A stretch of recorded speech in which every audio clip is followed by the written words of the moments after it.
Le fait d'avoir, d'être parent a tellement fait naître en nous le désir de rendre nos premiers enfants, généralement, les êtres parfaits.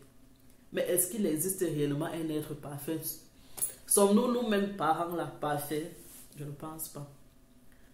Donc, si tu es nouvelle sur cette chaîne, moi c'est Blandine Jokwa. Je suis mariée et maman de 4 enfants. Sur cette chaîne, nous parlons de toutes les thématiques qui ont un rapport avec les défis liés à la parentalité, tels que sur le plan éducationnel, financier, social et même sanitaire.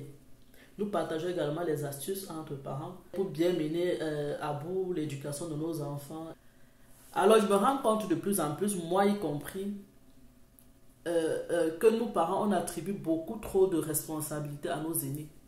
Ce qu'on oublie, c'est que nos aînés ne sont pas nos collaborateurs. Eux-mêmes ont besoin d'être guidés, comment dire, d'être accompagnés. Je me rends compte, par exemple, que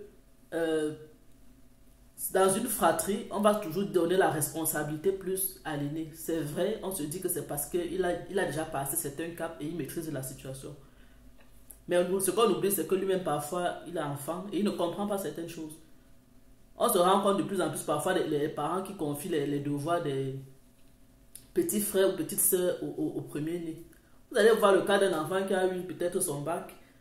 On lui demande d'expliquer un devoir de seconde ou bien de première ou de troisième à sa petite sœur, mais entre nous, parfois lui il ne connaît pas. Et le moment où il va te dire que maman, je ne m'en sors pas, je n'arrive pas, on va le traiter de toutes les qualités. Oh, comment ça, tu ne comprends pas, tu as déjà fait la classe. Oui, il a fait la classe. Mais s'il était comme nous là, qu'on partait en classe, au lieu d'aller à l'école, au lieu d'aller en classe, là, on va faire comment? Il a fait, mais c'est pas rien ne dit que forcément il a compris ce qui se passe en fait. Et de plus en plus aussi, peut-être même au moment de partager les tâches, vous allez voir à la maison, on va dire, si peut-être il y a une saleté qui a été déposée, au lieu de dire peut-être à tel, toi ramasse, on va dire, toi, quand il faisait ça, est-ce que tu n'étais pas à côté? Tu n'as pas vu quand il était en train de jeter. Parfois même il y a un conflit, on vient, au lieu de gérer le conflit, on va d'abord demander au grand frère, toi tu ne vois pas que tu es le grand frère, toi aussi laisse, tu es le grand, non, laisse. Mais quand on fait comme ça, on oublie que ça fait naître dans la mentalité du petit frère aussi ce désir de vouloir dominer sur son grand frère en fait. Parce que chaque fois on va dire à l'enfant, laisse, tu es le grand. Et même s'il a gâté, toi va arranger, mais non. Et moi-même j'ai fait cette erreur là. Je me rappelle quand j'ai eu ma première fille, je l'ai eu avec juste un an, ils ont un an d'écart les deux. Mais son grand frère, quand elle, en grandissant, elle tapait sur son grand frère. Moi, ce que je faisais, je disais toujours, laisse l'enfant. Non, ne tape pas, ne rentre pas, laisse. Elle est encore petite. Elle ne comprend pas ce qu'elle fait. Le garçon, lui, en grandissant, il a compris que bon, elle est petite.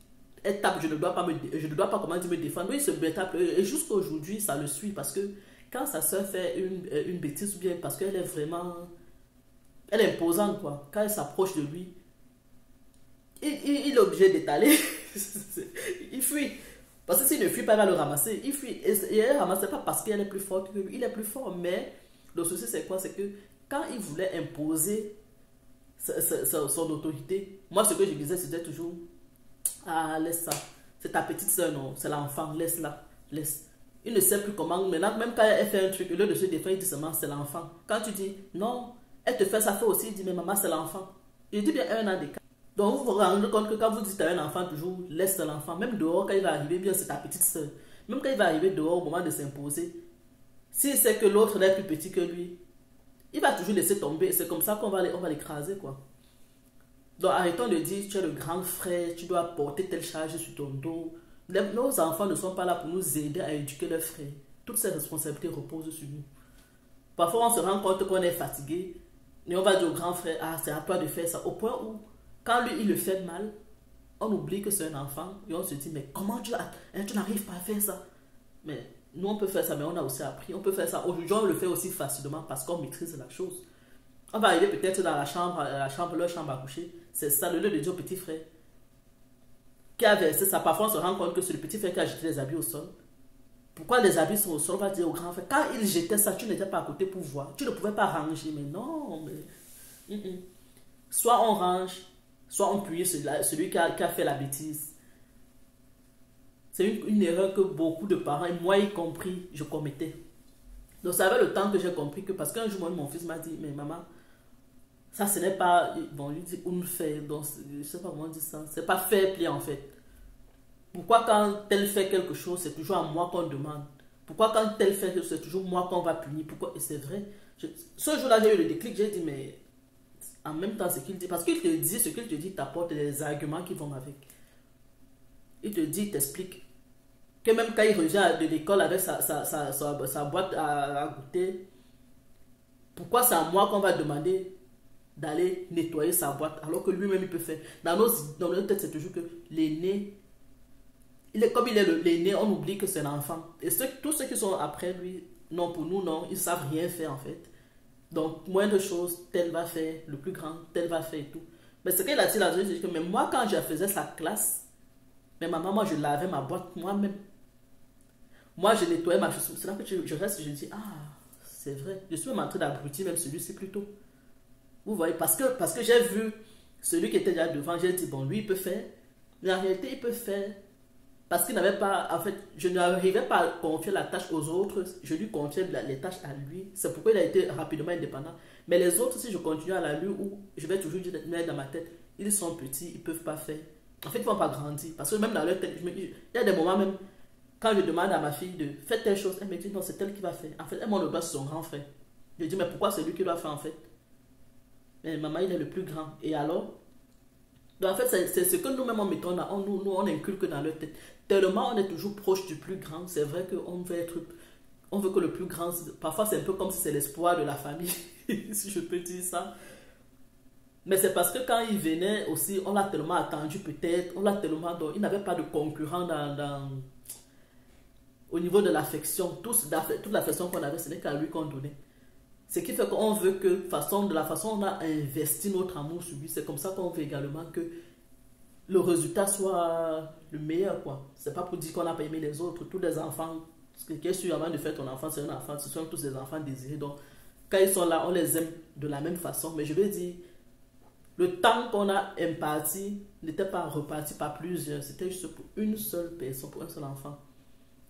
Donc, c'est un peu ça, mes chéris.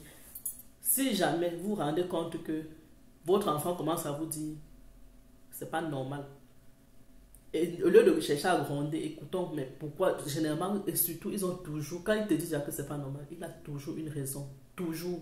Il va te dire c'est pas normal. Pourquoi tel fait, et c'est à moi, et c'est vrai. Je suis sûr que même dans vos foyers, ou alors dans vos familles, si vous vous asseyez bien, vous allez vous rendre compte que il y a des choses que vous demandez à vos aînés de faire, qui ne sont même pas dans leur capacité, ou alors qui ne sont pas de leur faute, en fait. L'autre a dégamé et c'est l'autre qui doit corriger ça. Ou bien tu vas dire à l'autre, va expliquer pourquoi tu n'as pas fait tes devoirs, va voir l'autre. Maman, je ne comprends pas, mais va voir ton grand frère. Même le grand frère ne comprend pas. Et quand le grand frère te dit, je ne comprends pas, regarde, tu ne laisses pas. Donc, je ne vais pas être longue, comme d'habitude. Si tu as aimé, tu mets un pouce, tu t'abonnes, tu laisses un commentaire. Tu me dis aussi, comme je dis toujours, nous sommes là pour le partage.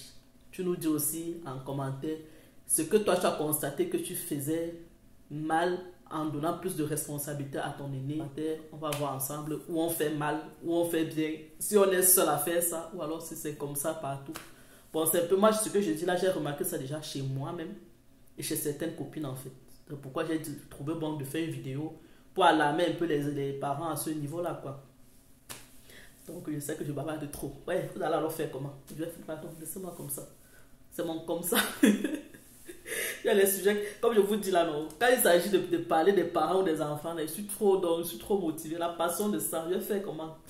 Parfois, je suis au travail comme ça, ma tête est seulement que, ouais, tel enfant là, si je pouvais partager l'expérience aussi encore avec tel. Bon, mes chéris, on va se prendre à la prochaine. Ciao!